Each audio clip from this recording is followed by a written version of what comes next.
आप सभी को ऋषि पंचमी की हार्दिक शुभकामनाएं। ऋषि पंचमी व्रत की कथा। सतयुग में विदर्भ नगरी में सेनजीत नामक राजा हुए थे।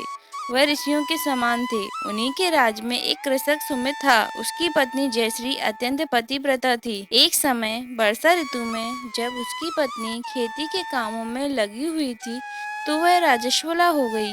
उसको राजस्वला होने का पता लग गया, फिर भी वह घर के कामों में लगी रही। कुछ समय बाद वह दोनों स्त्री पुरुष अपनी अपनी आयु भोग कर मृत्यु को प्राप्त हुए।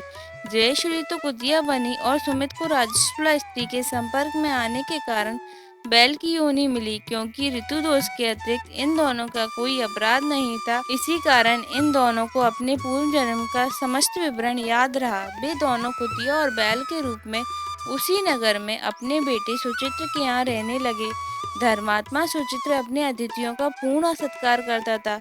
अपने पिता के श्राद्ध के दिन उसने अपने घर ब्राह्मणों को भोजन के लिए नाना प्रकार के भोजन बनवाए। जब उसकी स्त्री किसी काम के लिए रसोई से बाहर गई हुई थी तो एक सर्प ने रसोई की खीर के बर्तन में विष का बमन कर दिया। कुतिया के रूप में सुचित की माँ कुछ दूर से यह सब देख रही थी। पुत्र की बहू के आने पर उसने पुत्र को ब्रह्म हत्या के पाप से बचाने के लिए उस बर्तन में मुंह डाल दिया। सुचित की पत्नी चंद्रावती से कुतिया का यह कृत्य देखा ना गया और उसने चूल्हे में से जलती लकड़ी निकालकर कुतिया को मारी। रात्रि के समय भूख से व्याकुल होकर वह कुतिया बैल के रूप में रह रहे अपने पूर्व पति के पास आकर बोली, हे स्वामी, आज तो मैं भूख से मरी जा रही हूँ। वैसे तो मेरा पुत्र मुझे रोज खाने को देता है, लेकिन आज मुझे कुछ नहीं मिला। सांप के विष वाले खीर के बर्तनों को ने अनेक ब्रह्म हत्या के भय से छूकर उनको खाने ना योग्य कर दिया था। इसी कारण उसकी बहू ने मुझे मारा और खाने को कुछ भी नहीं दिया। तब वह बैल बोला, हे भद्र, तेरे पापों के कारण तो मैं भी इस योनि में आ पड़ा हूँ और आज बोझा ढोते ढोते मेरी तो कमर टूट गई।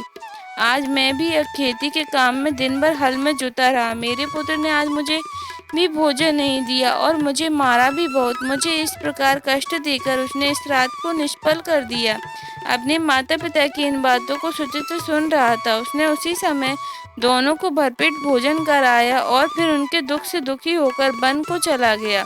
वन में जाकर ऋषियों से पूछा कि मेरे माता पिता किन कर्मों के कारण इन नीच योनियों में प्राप्त हुए हैं और अब भी किस प्रकार से इनका छुटकारा मिल सकता है। तब सर्वोत्तमा ऋषि बोले, तुम इनकी मुक्ति के लिए पत्नी सहित ऋषि पंचमी का व्रत धारण करो तथा उनका फल अपने माता पिता को दो। भाद्रपद महीने की शुक्ल पंचमी को मुख शुद्ध करके मध्याह्न में नदी के पवित्र जल से स्नान करना और रेशमी कपड़े पहनकर अरुंधति सहित सप्त ऋषियों का पूजन करना। इतना सुनकर सुचित्र अपने घर लौट आया और अपनी पत्नी समेत विधि विधान से पूजन व्रत किया। अपने पुण्य से माता पिता दोनों पशु योनि में छूट गए। इसलिए जो महिला श्रद्धा पूर्वक ऋषि पंचमी का व्रत करती हैं वह समस्त सांसारिक सुखों को भोग कर बैकुंठ में जाती हैं। सभी ऋषि मुनियों की जय।